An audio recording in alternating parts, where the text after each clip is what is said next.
My first big challenge of 2016 was choreographing and creating a dance piece. I have never choreographed a long piece before, so I had hesitations when I got this opportunity, because I wrote myself off as having no ability.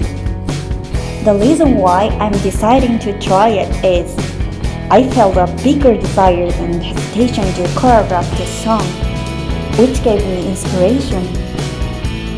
I felt it was a worthy challenge, gaining the experience in developing myself. I think this is an important thing to try something. I'm also grateful for my dance partner, who always tries to understand what I want to do and helps me and inspires me.